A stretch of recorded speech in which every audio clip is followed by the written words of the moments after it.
മർക്കോസ് എഴുതിയ സുവിശേഷം അധ്യായം 11.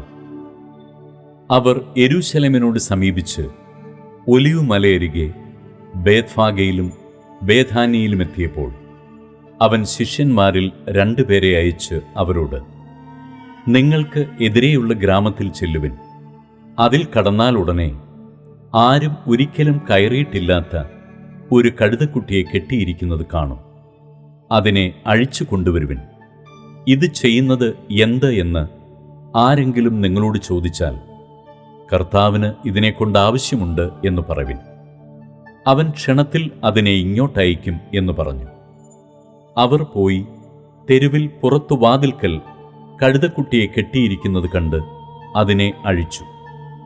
അവിടെ നിന്നവരിൽ ചിലർ അവരോട്, നിങ്ങൾ കഴുതക്കുട്ടിയെ അഴിക്കുന്നത് എന്ത് എന്ന് ചോദിച്ചു. യേശു കൽപ്പിച്ചതുപോലെ അവർ അവരോട് പറഞ്ഞു. അവർ അവരെ വിട്ടയച്ചു. അവർ കഴുതക്കുട്ടിയെ യേശുവിൻ്റെ അടുക്കൽ കൊണ്ടുവന്ന് തങ്ങളുടെ വസ്ത്രം അതിന്മേലിട്ടു. അവൻ അതിന്മേൽ കയറിയിരുന്നു. അനേകർ തങ്ങളുടെ വസ്ത്രം വഴിയിൽ വിരിച്ചു. മറ്റു ചിലർ പറമ്പുകളിൽ നിന്ന് ചില്ലിക്കൊമ്പ് വെട്ടി വഴിയിൽ വിതറി. മുമ്പും പിമ്പും നടക്കുന്നവർ, ഹോശന്ന, കർത്താവിൻ്റെ നാമത്തിൽ വരുന്നവൻ വാഴ്ത്തപ്പെട്ടവൻ, വരുന്നതായ രാജ്യം നമ്മുടെ പിതാവായ ദാവീദിന്റെ രാജ്യം വാഴ്ത്തപ്പെടുമാറാകട്ടെ, അത്യുന്നതങ്ങളിൽ ഹോശന്ന എന്ന് ആർത്തുകൊണ്ടിരുന്നു. അവൻ യെരൂശലേമിൽ ദൈവാലയത്തിലേക്ക് ചെന്ന് സകലവും ചുറ്റും നോക്കിയ ശേഷം നേരം വൈകിയതുകൊണ്ട് 12 കൂടെ ബേഥാനിയിലേക്ക് പോയി. പിറ്റന്നാൾ അവർ ബേഥാന്യ വിട്ടു പോരുമ്പോൾ അവന് വിശന്നു. അവൻ ഇലയുള്ളൊരു അത്തിവൃക്ഷം ദൂരത്തു നിന്ന് കണ്ടു. അതിൽ വല്ലതും കണ്ടുകിട്ടുമോ എന്ന് വെച്ച് ചെന്നു. അതിനരികെ എത്തിയപ്പോൾ ഇലയല്ലാതെ ഒന്നും കണ്ടില്ല. അത് അത്തിപ്പഴത്തിൻ്റെ കാലമല്ലാഞ്ഞു. അവൻ അതിനോട്, ഇനി നിങ്കൽ നിന്ന് എന്നേക്കും ആരും ഫലം തിന്നാതിരിക്കട്ടെ എന്ന് പറഞ്ഞു. അത് ശിഷ്യന്മാർ കേട്ടു. അവർ യെരൂശലേമിൽ എത്തിയപ്പോൾ അവൻ ദൈവാലയത്തിൽ കടന്നു. ദൈവാലയത്തിൽ വിൽക്കുന്നവരെയും വാങ്ങുന്നവരെയും പുറത്താക്കി തുടങ്ങി. പൊൻവാണിഭക്കാരുടെ മേശകളെയും പ്രാക്കളെ വിൽക്കുന്നവരുടെ പീഠങ്ങളെയും മറിച്ചിട്ട് കളഞ്ഞു. ആരും ദൈവാലയത്തിൽ കൂടി ഒരു വസ്തുവും കൊണ്ടുപോകുവാൻ സമ്മതിച്ചില്ല. പിന്നെ അവരെ ഉപദേശിച്ചു, എൻ്റെ ആലയം സകല ജാതികൾക്കും പ്രാർത്ഥനാലയം എന്ന് വിളിക്കപ്പെടും എന്നെഴുതിയിരിക്കുന്നില്ലയോ?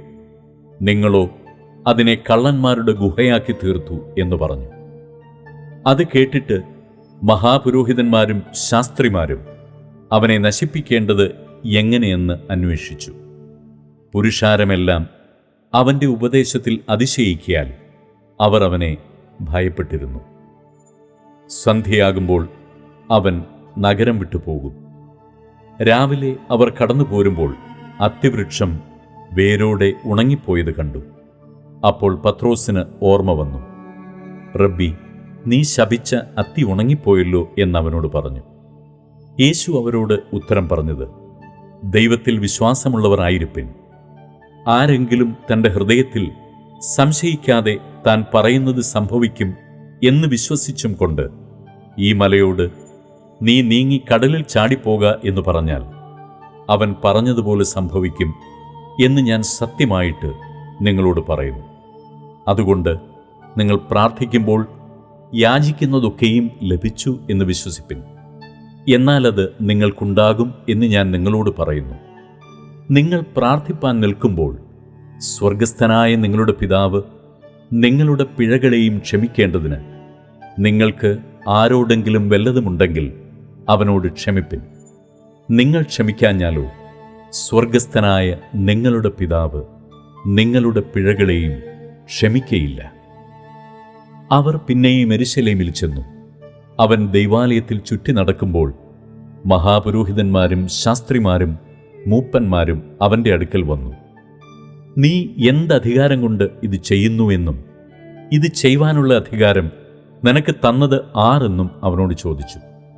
യേശു അവരോട്, ഞാൻ നിങ്ങളോട് ഒരു വാക്ക് ചോദിക്കും, അതിന് ഉത്തരം പറവിൻ.